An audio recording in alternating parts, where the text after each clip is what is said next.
Good morning, everybody.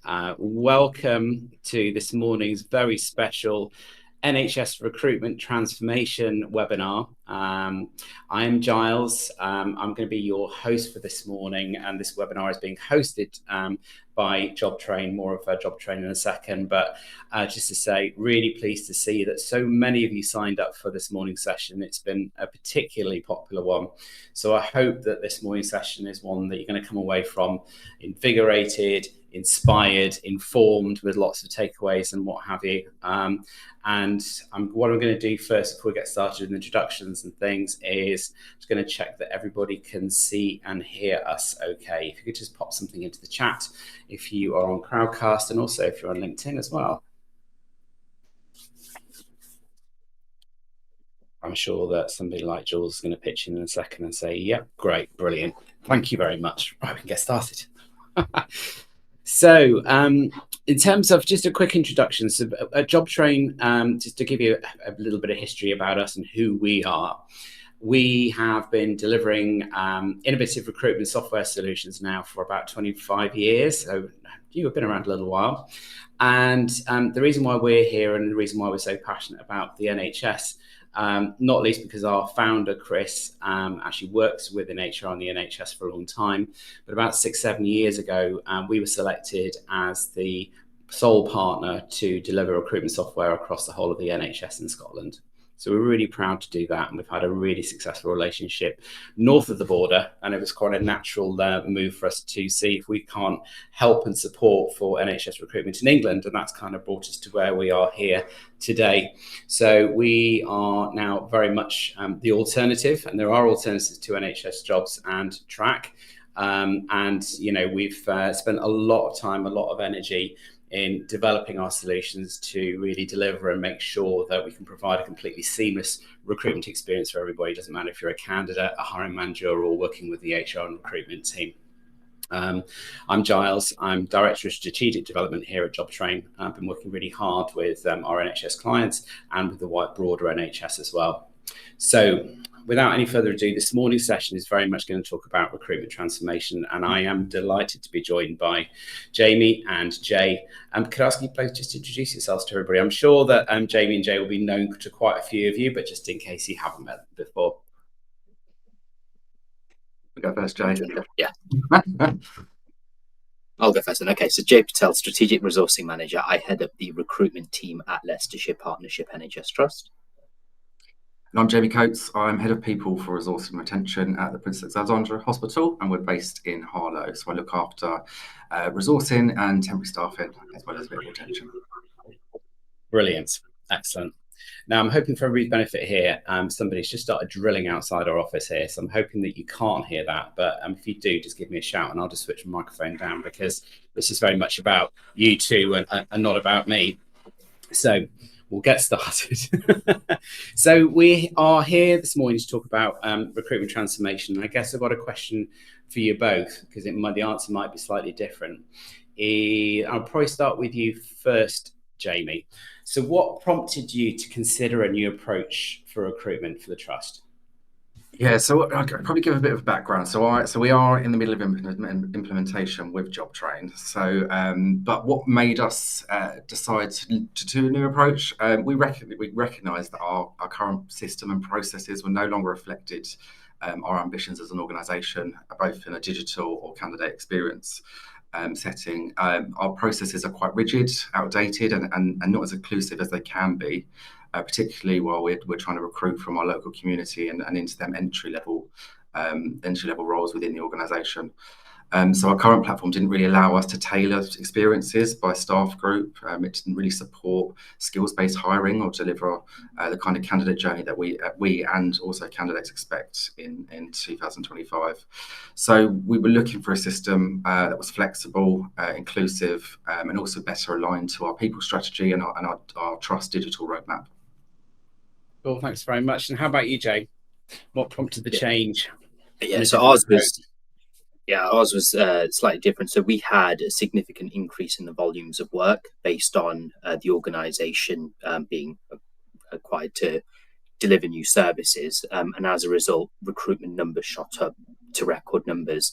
that had a negative impact on the increase of time to hire, negative candidate experiences, hiring manager and the recruitment team.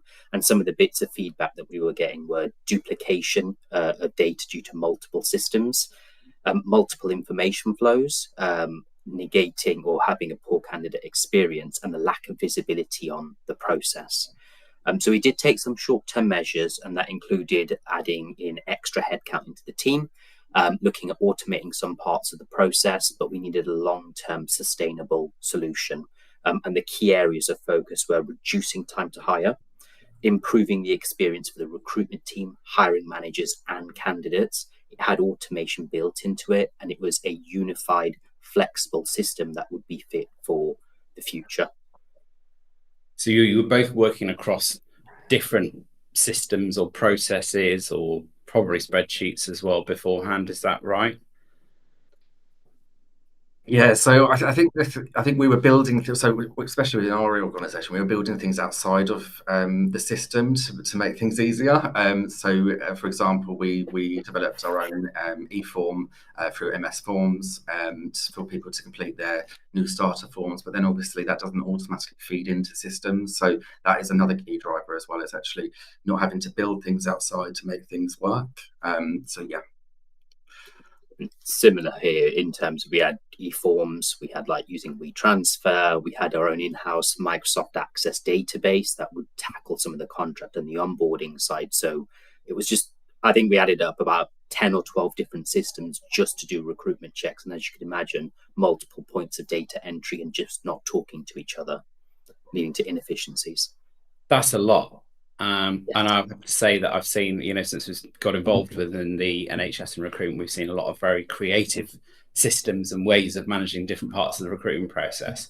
But I guess if you're managing different systems or different tools or spreadsheets and stuff, then that can be a bit of a barrier or a bit of a blocker. Is that right?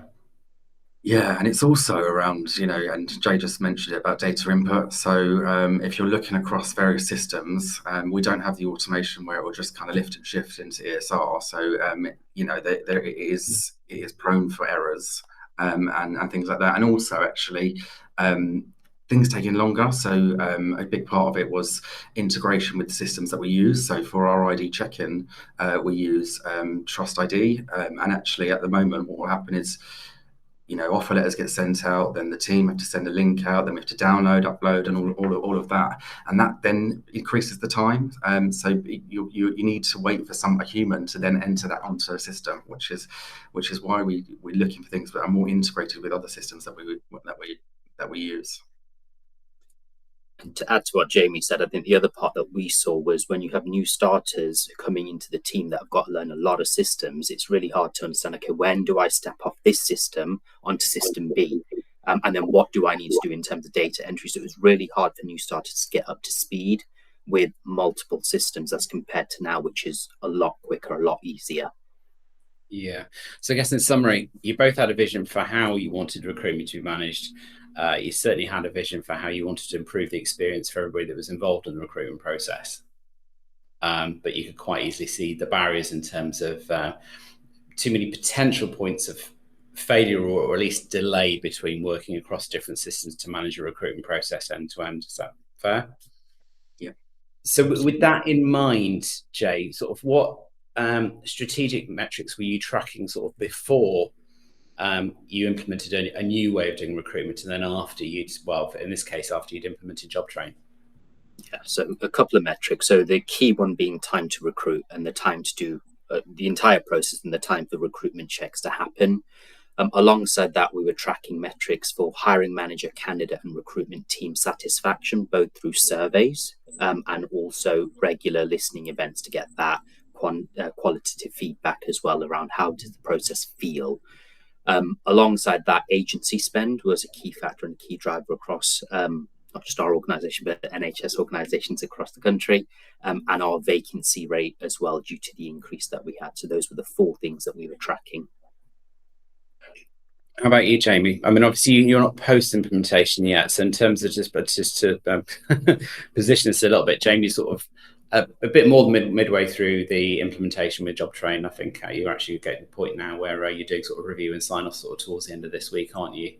So we've completed our setup for you, but you probably would have measured quite a few things beforehand. You may have some expectations of how that's going to improve post implementation. Yes, very similar to Jay. We do all of that, but again, it's through potentially different systems. So we have a survey that's done by an external provider and things like that. But what I'm most excited about is the EDI data that we're going to be able to pull out of the system. And actually, it's not just going to be, well, for my vision, it's not just going to be an annual thing where we do our res and we do our des. I want to do that quarterly, and I want to have set targets with divisions around that as well, and having that more visible. At the moment, we run it once a year. We have an action plan against it, and then we hope in a year that it gets better. And that's not how we should be working, I don't think. So I'm really excited about that piece, as well as actually measuring kind of dropout rates. I find it very difficult in the current system how to pull that out of the system, and also getting use of talent pooling and things like that, and actually talent pooling with the system. So there's lots of really exciting things I'm excited for post implementation, but just a couple of weeks or just over a month left. Exciting times. So Jay, you've actually started to implement talent pooling in a bid to reduce reliance on agencies and be able to be in a position where you can take a bit more of a proactive approach in terms of having different groups of people that might be good to go. Is that right? Yeah, absolutely. So we've started to build up our talent pools, and especially it's really good for events that we do. So every year we do a large event and we have over 1,000 attendees, and it's just segmenting them and then keeping in touch with those individuals is really helpful for future opportunities that do come up. So I think that helps us to kind of know what talent we've already got, and the flexibility of that is great because we didn't have that feature before. Cool. So we're in a world at the moment, and this isn't specific to the NHS, but the NHS is probably feeling it more than anybody else in terms of everybody's being asked to deliver a lot more with a lot less. So I guess that the process of saying, well, we want to do something different, and potentially that might be an investment behind that if we want to move systems. So I imagine for NHS Trust, for example, that might be using NHS Jobs to manage their recruitment. That's something that's just available for free. And for those that are using Track, then I think Track's generally offered a fairly competitive rate in terms of the licenses, for example. How did you bearing in mind that these two ways of managing recruitment are so embedded within the NHS? How did you go about getting buy-in from senior leadership and wider teams for taking a slightly different approach? To Jay. Oh, okay, great. So I think we had a business case almost play out in real time where it was, and if I'm being honest, it was a very challenging time to work in the team. So it was difficult in terms of we had a lot of escalations. The candidate experience was really negative, and hiring manager experience was as well. What we ended up doing was we had the data, so we had time to recruit and we had graphs showing it going up. We had all the surveys and stuff showing the negative nature of it. We then put together a quality improvement workshop with the recruitment team and hiring managers across the organization around what can we do. And that really helped us to collectively as an organization, not just as a recruitment team, but with our stakeholders, come up with some solutions. And one of the key things out of that was we need a ATS that has everything in one. And then we pitched that and took that to exec for sign off. So I think that the stakeholder engagement was a key part of it, and we had everything play out in terms of the metrics weren't great, and that enabled us to then drive and get buy-in from senior leaders. We need this, and this is the long-term sustainable solution. How about you, Jamie?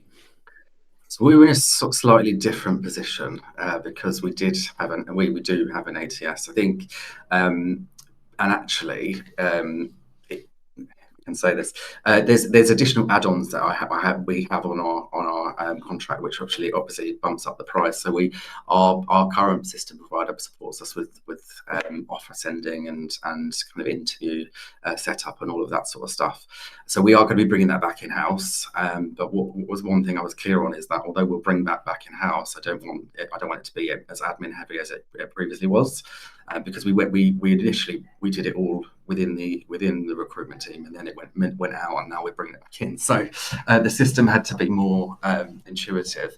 But how we positioned it with kind of senior leaders and with the wider teams across the trust is, we positioned it more as a solution to on several kind of our pain points.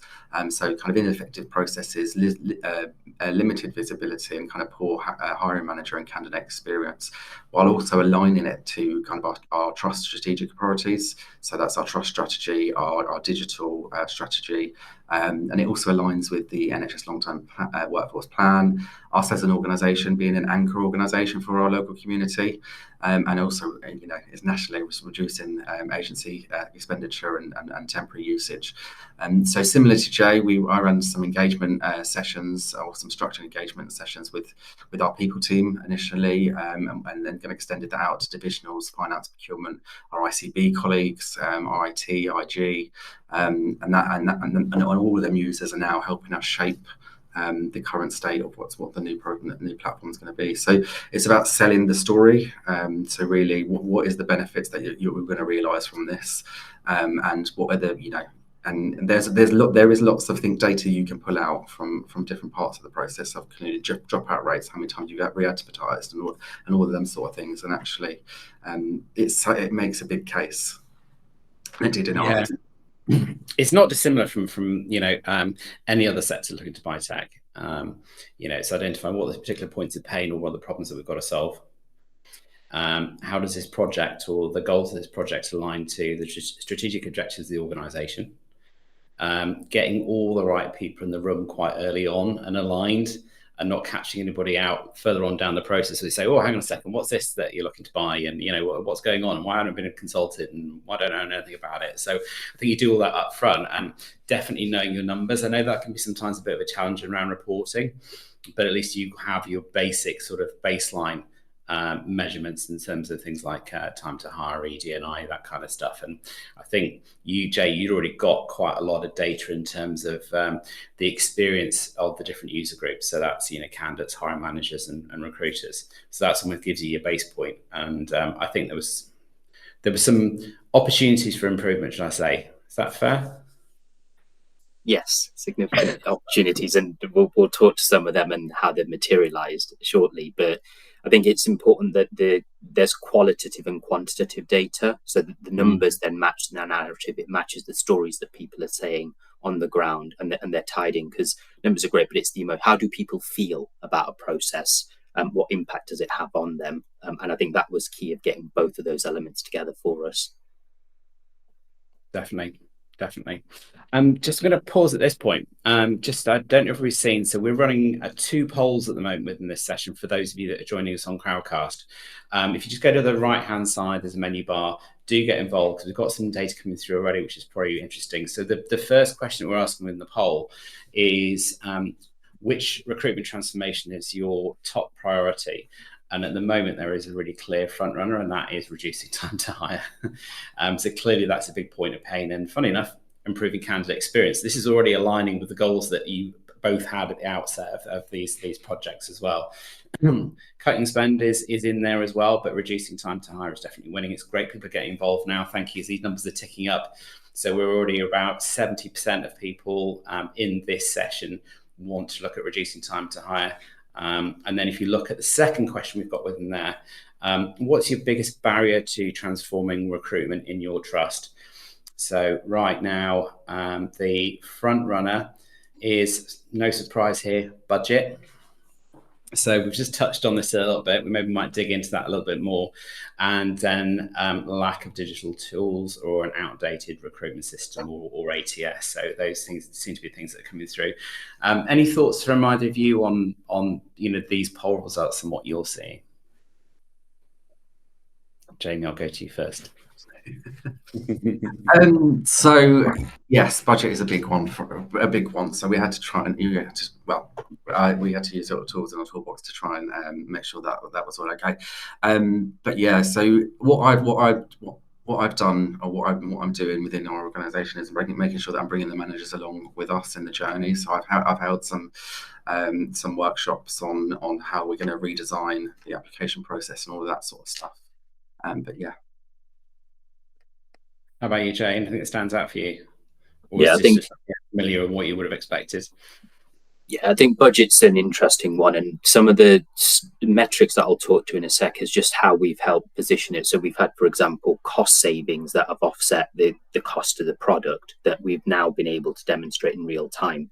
That before it was we needed extra heads to deliver the administration, but actually now, because of Jobtrain and its automation and its unified system, that administration isn't needed, and there's a cost saving that we can demonstrate and we have across the organisation. So it's almost thinking 5 steps ahead of, yes, there's an investment, but actually, how do you recoup that investment and then pitch that to the relevant stakeholders? And I guess us as a case study of we have actually done that and delivered it, and it is achievable. Yeah, definitely. I mean, this session is very much about sort of, finding solutions for, those key stress points, reducing time to hire, improving experience, reducing admin time, all these types of things. So building business case can be a bit of a challenge, and I think I've worked within the recruitment industry for more years than I care to remember. But I know that recruiters today, the roles become more and more complex. So we're expected to be marketeers, we're expected to be data scientists, influencers, all these types of things. And then there's this scary prospect of potentially buying or investing in technology. And nobody's ever trained for that, right? So it can be a little bit of a daunting thing to take on.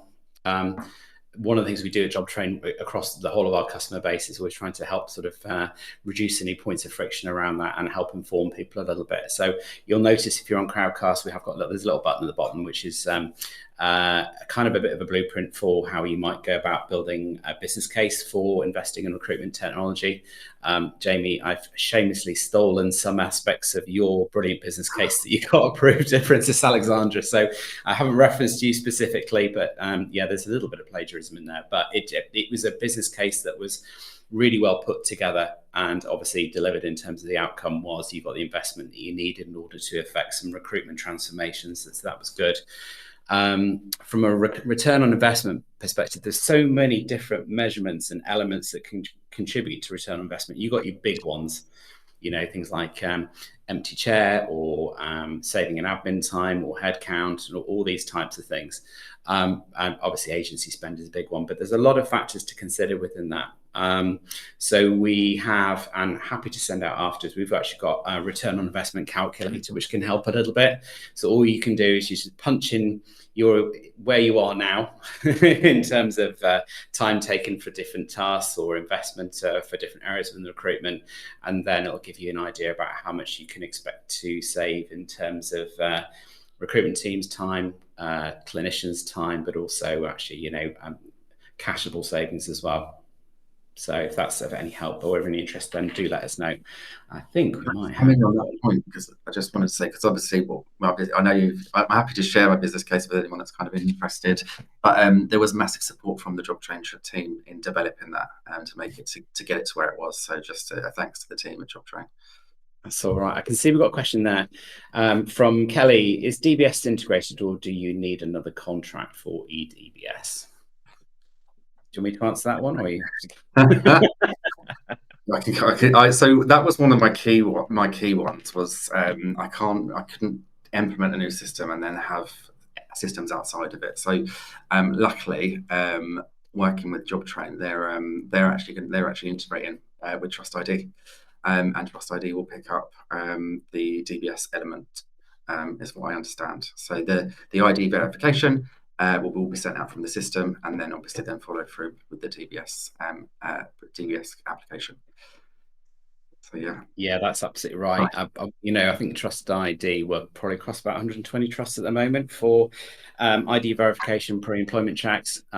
So we have been working really closely with Trust ID to provide a completely combined and integrated solution for both, ID verification, pre-employment checks, and DBS. So all of that is both initiated within our Jobtrain platform, and obviously candidates then complete their checks online in the normal way, but all of the results come back into Jobtrain as well. So it's completely seamless. You don't need to leave the system. Within Jobtrain, we have an onboarding and compliance platform where you can track every single element of onboarding compliance. It's a lot of moving parts. So all of that is done within a single dashboard. So you can see very quickly what checks have been returned and come in, what need verification and what have you. So it's really easy to follow. I'll say that actually. I mean, Jay, you can comment probably better on that because you're using it. Yeah, and I think I'll take a wider point because I think Jobtrain as an organisation have been really open with developing additional relationships as well with your open APIs, and I think that's helpful in the future. So yes, you've got the current integrations, but if we did want to look at an integration with, I don't know, a learning management system or an health provider, etc., that is something that we can have conversations with you about, and I think that's helpful. And that's when I talk about a future-proof product. We're able to do that if we want to in the future. Yeah, it's quite a topical question coming in from Neil. And I've still got questions for you too, but I want to try and fill these questions as they come in. So from Neil, do any of you use AI RPA and does it integrate with Jobtrain? Jamie, I don't know if you want to go first. I've got plenty of answers. Yeah. So the plan is for RPA.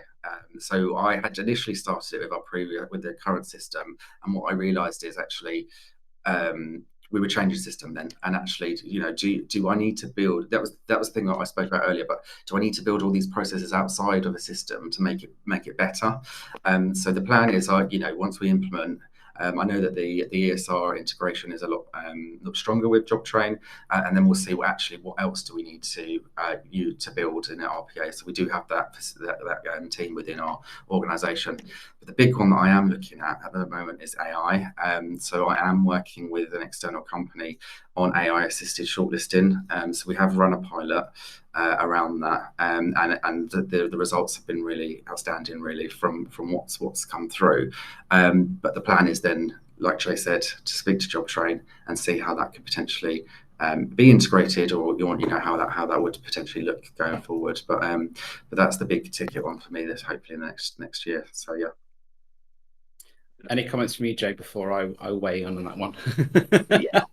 So I think the key part is you need RPA if you've got multiple systems to help. But with Jobtrain, because it's integrated, you almost don't need it because of how you build it and the automated messaging and this reporting, etc., that it happens with it. We are looking forward to AI, and I don't know if, Giles, if I can say around the update that went out this week around AI as part of Jobtrain and supporting, and this is literally, I just read this at the start of this week, so I haven't got all the details, but it was AI to help advert creation for hiring managers. And I think that's something that we're really, really excited about. I mean, I think that will help. So hand over to Giles if you've got more details on that. Yeah, I have. So, Jay, you couldn't answer that question any better in terms of RPA. So everything that, and we spent a lot of time, both trust level, ICB level, and with NHS England as well, and everything, and actually some other sort of supplementary providers offer consulting services and things. And I can see that RPA is used really extensively, but it's not necessary. So when you're managing an end-to-end recruitment process in a single platform, which is what we offer, RPA is not necessary because you don't have anything to automate. That automation is inherently there within the system. We've taken a different approach in terms of the ESR integration, in that I think we're the only provider outside of NHS Jobs that has got we'll call it it was like a two-way integration with ESR. So we take position numbers in right at the very, very start. So that's all automated and done.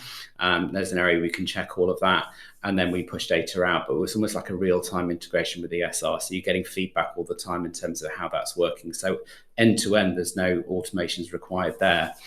And in terms of AI, yeah, I mean, we've got a number of different elements through our platform. Jay referenced automatic advert creation with automatic bias checking within there. You can change the tone, the sentiment within that as well. And you can also feed into and define the different elements of a person spec or other elements of the vacancy itself that influence the advert creation. We found, we talk about candidate experience. We live in an age of visual media. And all of the data that we have points to candidates being more engaged, more informed, more excited when an advert is supported with either video, which is the best thing you can do, or with images that support that, just to bring it to life a little bit.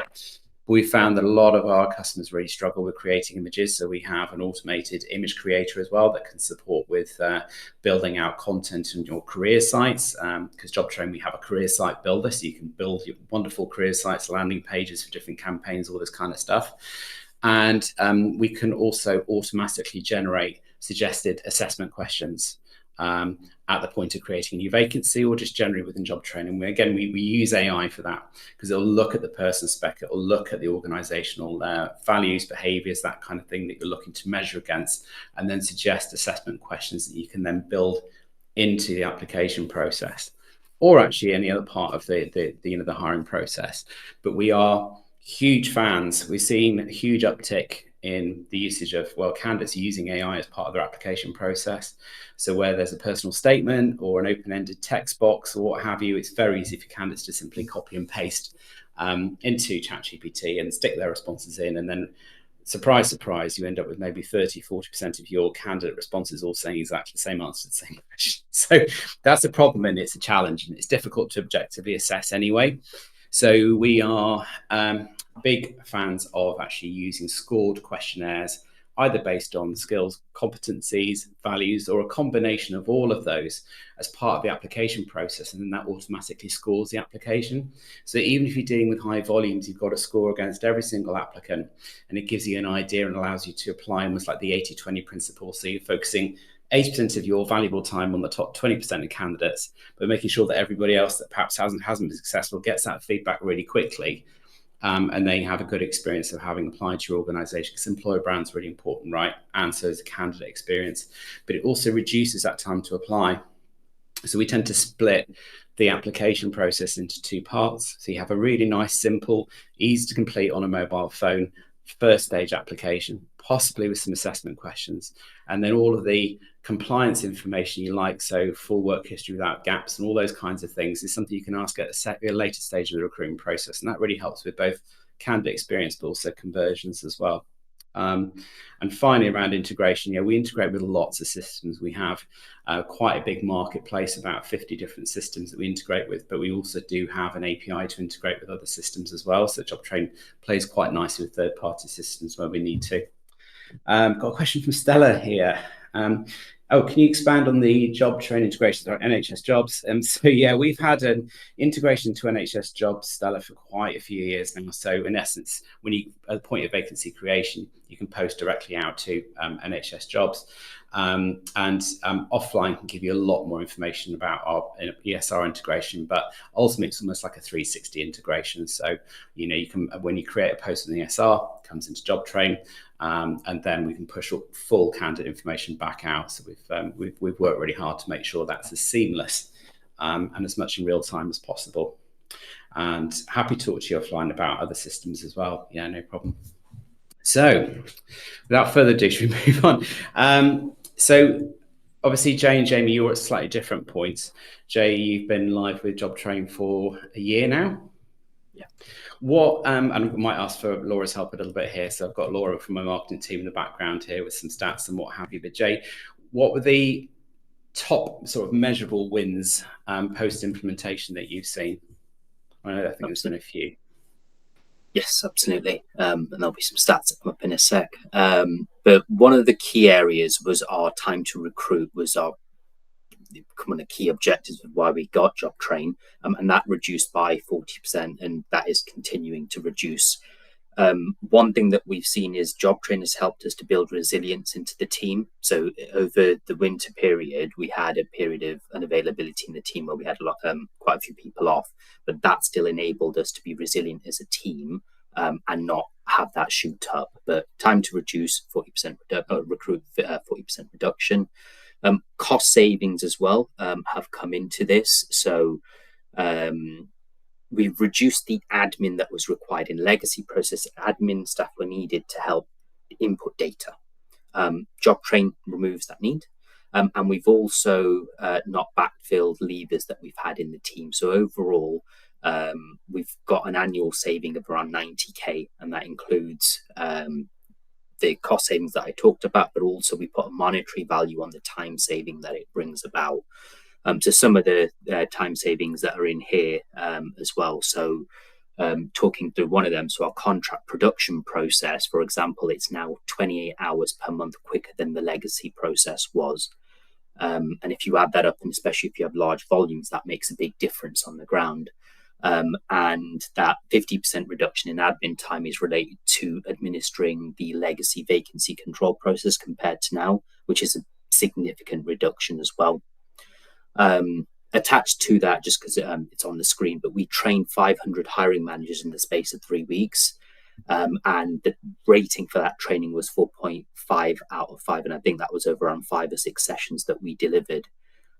So those are some key areas there. In terms of other measurable wins, I think the experience improvement is also key. And we noticed this improvement across hiring managers, candidates, and the recruitment team. So on every metric, and we looked at, surveying the recruitment team of the advert process or doing the recruitment checks or the communication, on every metric, Jobtrain scored higher. And you could talk to the team and they will talk to you at length around the benefits and why they like Jobtrain. So cost savings, time efficiencies, and experience improvement are the 3 areas that we've seen significant improvements in. That's brilliant. Thanks very much, Jay. We do. Jay's got your own deck in terms of a lot of the process you went through. We have been working together actually to produce a bit of a slightly more condensed story in terms of the process that you've gone through and some of the outcomes that you've realised. I know that's with you at the moment for review, but if anybody here would like a copy of that, it's pretty easy to read. Then I'm sure that at some point we'll be able to send that out to the attendees today. We've got quite a few questions that I somehow have missed here. So am I right just to do a bit of a quick fire with you both?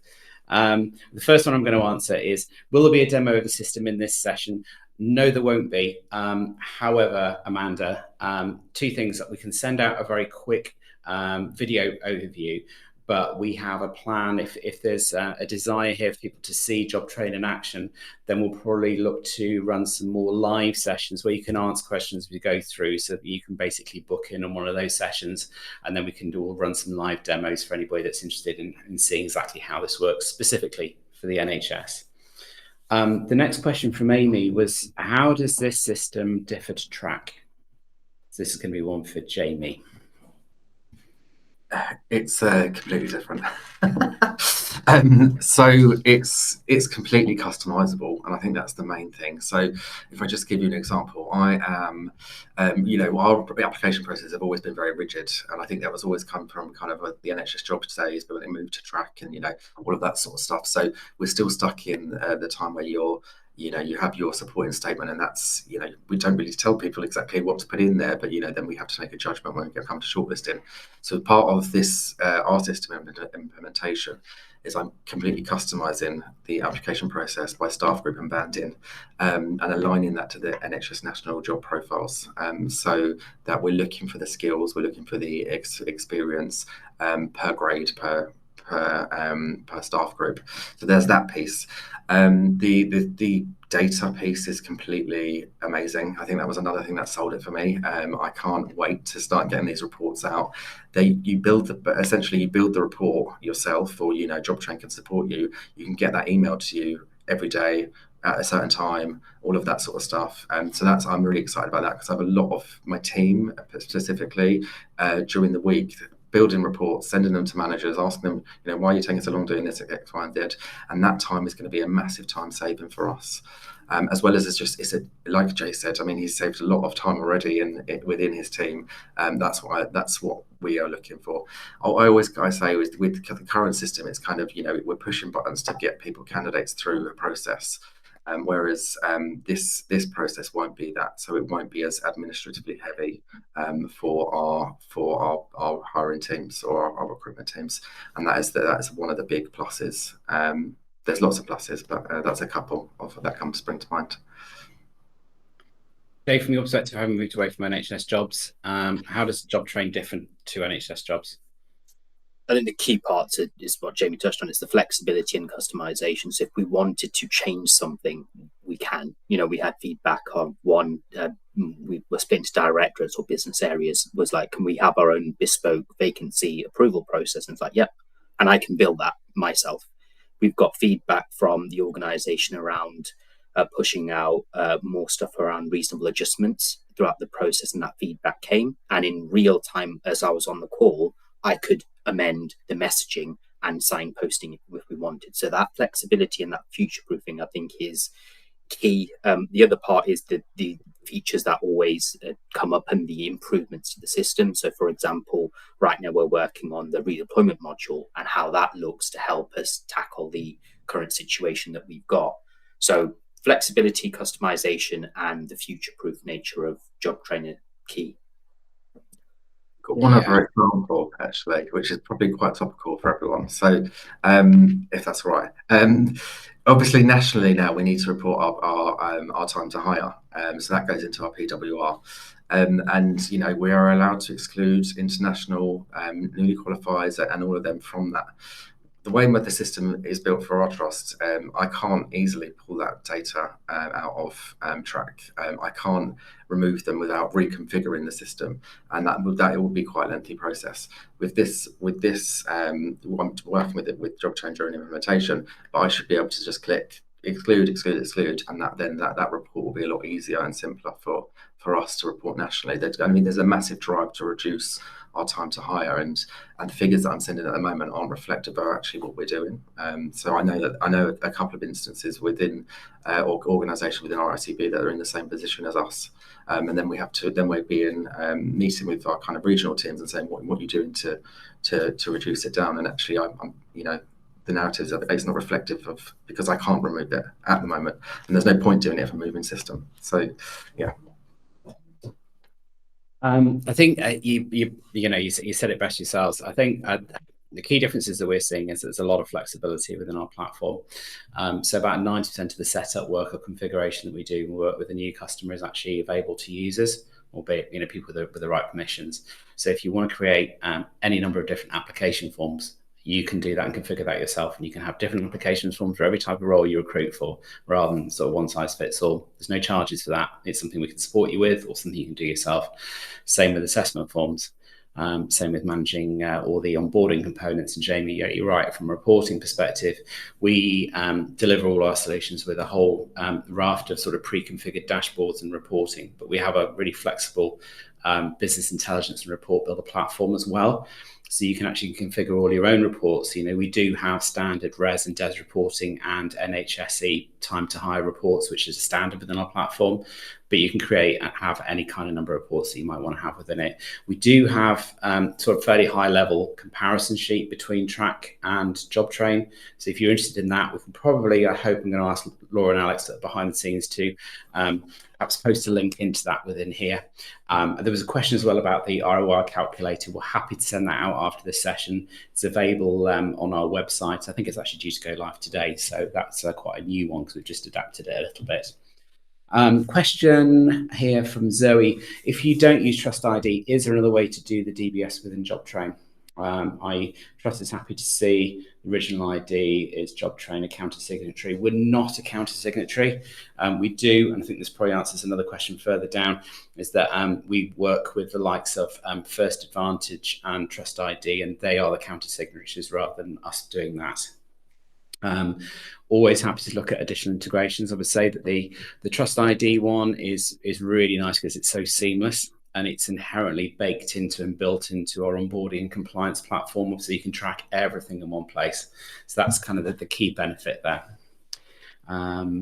Just have a quick look through, make sure I'm not missing any questions. Does the system interface with NHSJ so adverts can be posted to it? No, but we will look into that, Kelly. So at the moment, we've integrated with all the key systems, but wherever we find something else that we think can reduce admin time, improve automation and things, we're always really happy to look into that. So we can take that one away. I think that might be NHS Jobs. Oh, is that NHS Jobs? Yeah. Oh, I'm looking NHS Journal, but yeah, we're integrated with NHS Jobs. That's fine. Thanks for correcting me there, Jamie. I'm just trying to fly through these questions. The percentage reductions in time to hire, impressive. What point in the process do you measure that from and to? What was your starting figure and what's the current figure with the percentage reduction you cited? And does that include all staff groups, Jay and Carolyn? Yeah. Of course, I'll take a couple of that. So does it include all staff groups? Yes.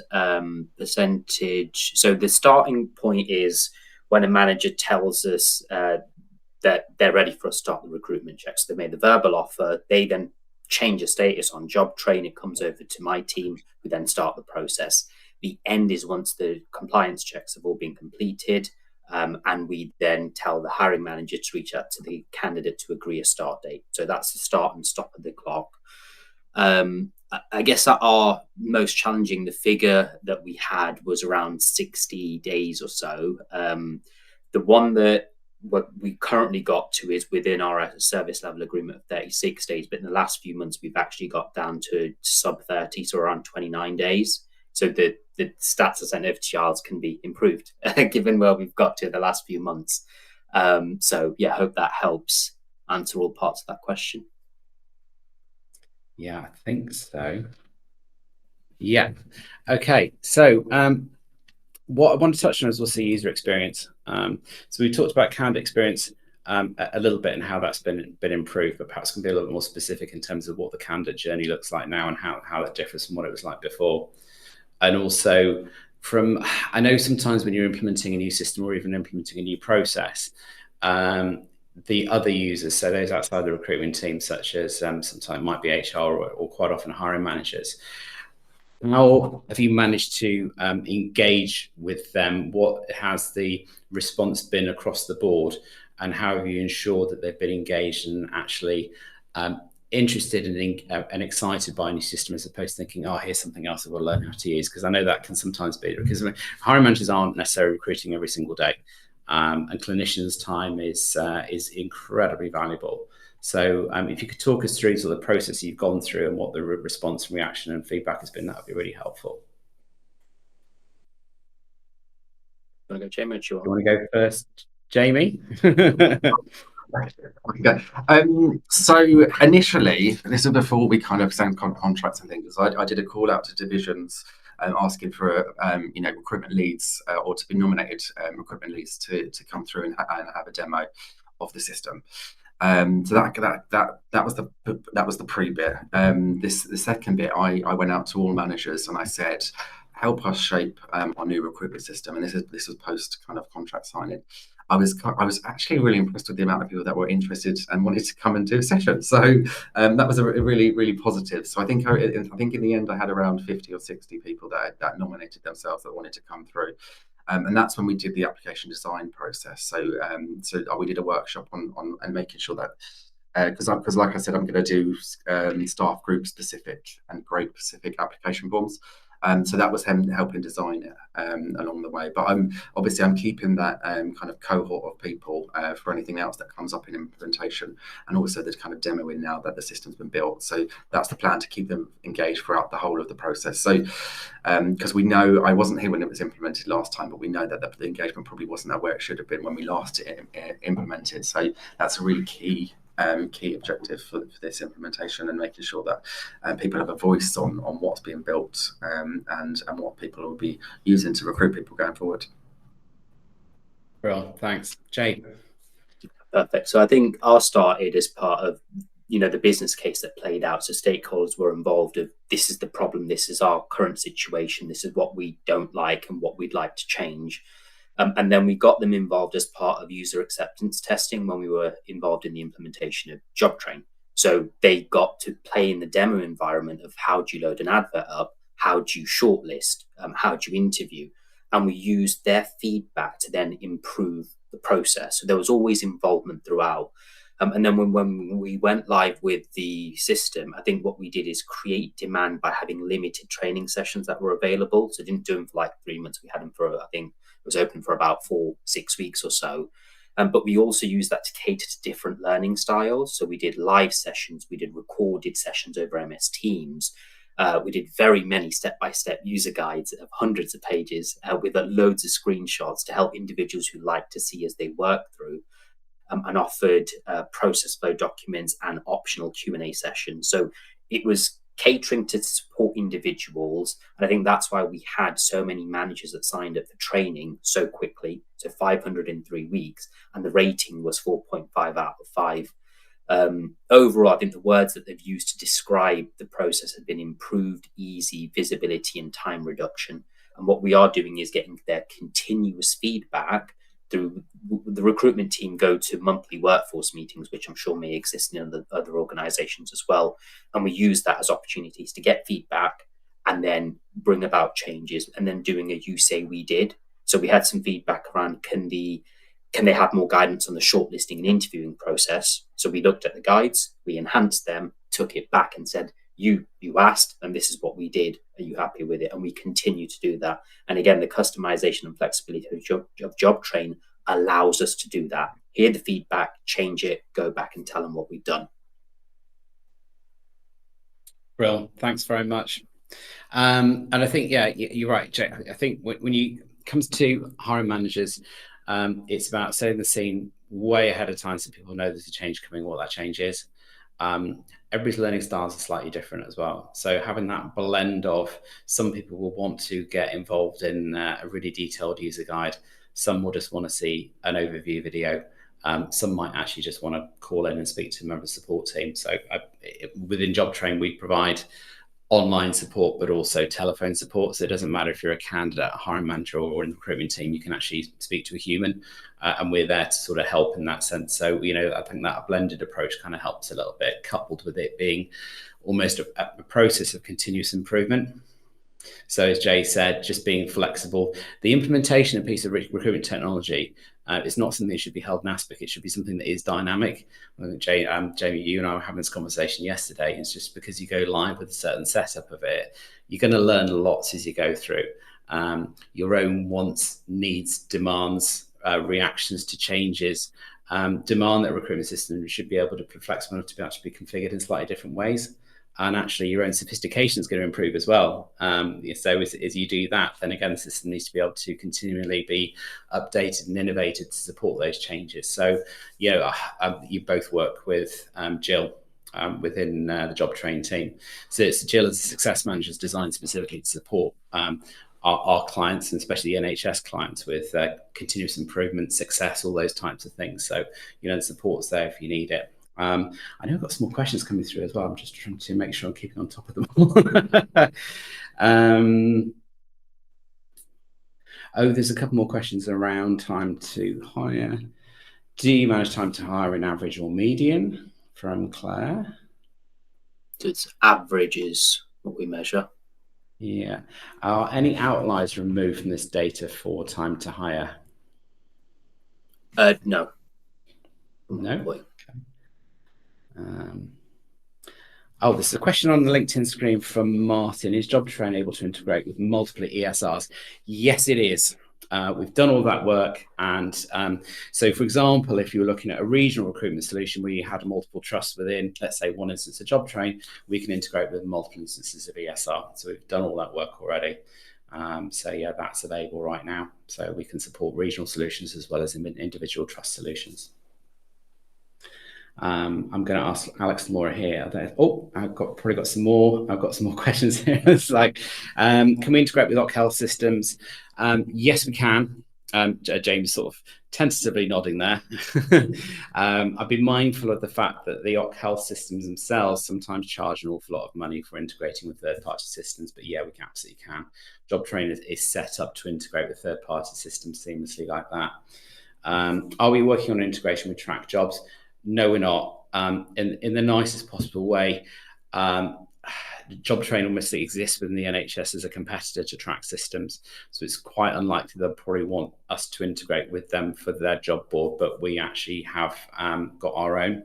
So we're now populating that with all the NHS trusts that we have, so we're actually operating our own sort of almost like aggregated group of jobs and things for the NHS. Can Jobtrain automatically score applications? or provide a percentage match against the job requirements. Yes, Jobtrain can automatically score applications, but we do that based on defined groups of either values or competencies or skills, but we have a really flexible scored assessment form builder. You can even include images, timed questions in there. We can randomize questions because of the usage of candidates with generative AI as part of their applications.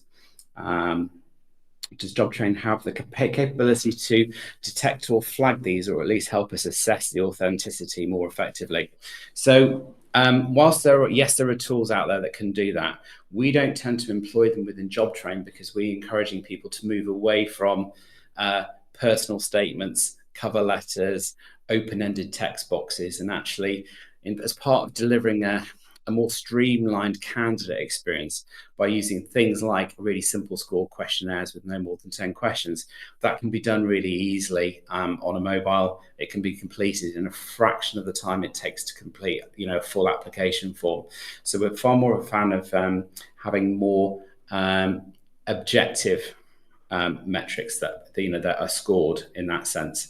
And then that's worked really well for many years now. So that's kind of the approach that we take within that. Any comments from either of you, Jamie, Jay?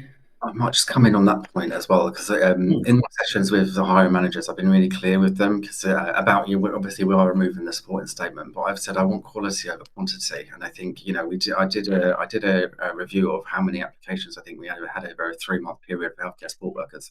That was over 2,000, and in our current application, I mean that would be multiple managers that had to shortlist that. So it's that time saving as well. So actually, again, talking about the benefit, but the benefit is moving away from that supporting statement, making it tailored, and actually getting the information that you need, and be able to score in shortlist in a defined kind of framework. And that's the other piece. At the moment we just let managers say what they want to score against, and does it match the person's specification, or do we have to go in and check what someone's doing, sort of thing. So having that being built in the system will make it more inclusive. It will make it easier to score and assess, and hopefully reduce down the time that hiring managers have to shortlist against people. And I am really excited about the timed assessments and also the scoring assessments. So that's something definitely that we'll be looking to build into our system. Yeah, I think accessibility and inclusion are really, really important, especially from a candidate perspective. There's a couple of things from a Jobtrain perspective. We've been independently audited by Shaw Trust for our accessibility, but increasingly all of our sites are designed with a mobile first approach, which might not, you'd think, immediately play to inclusivity, but bear in mind a lot of people only have access to a mobile in order to apply, book in for interview, manage their onboarding online. All of that can be done using a mobile phone via Jobtrain, so it's more inclusive by design. But we also, a lot of our customers use the accessibility and inclusion toolbar. So page content can be translated in different languages, read out loud, page contrast, all those things can be adapted and changed to make sure that the process is as inclusive as possible. But then finally, that time to apply and the amount of information that's being required by somebody at application stage needs to be kept to as far as possible, sort of like almost under 5 minutes. Because then if you're on a bus and you lose your mobile phone signal, then you've got that frustration and that concern. But being able to complete, an application form really quickly, it's in plain English, it's easy to follow, it's relevant for the role that I'm applying for. Hence, we support different application forms for different role types, all helps a little bit. Michael's just saying he needs to jump for a 12 noon call, but I'm glad. Thanks very much for your feedback, Michael. So we're kind of coming to the end now. Thank you, everybody, for all of your questions. I think there may even be 2 more that snuck in. We might be able to just look. I'm just scrolling through. Does Jobtrain offer CV passing functionality? Yes, it does. In short, we've offered it for years now, and it's designed to take a lot of the heavy lifting out of completing application forms and things. So yeah, we absolutely support that. But thank you to everybody that's joined us this morning. Thanks for all of your questions, and a massive thanks to you, Jamie, and to you, Jay, for your time. I know you're really busy. Hopefully a little less busy after implementing Jobtrain, but thank you so much.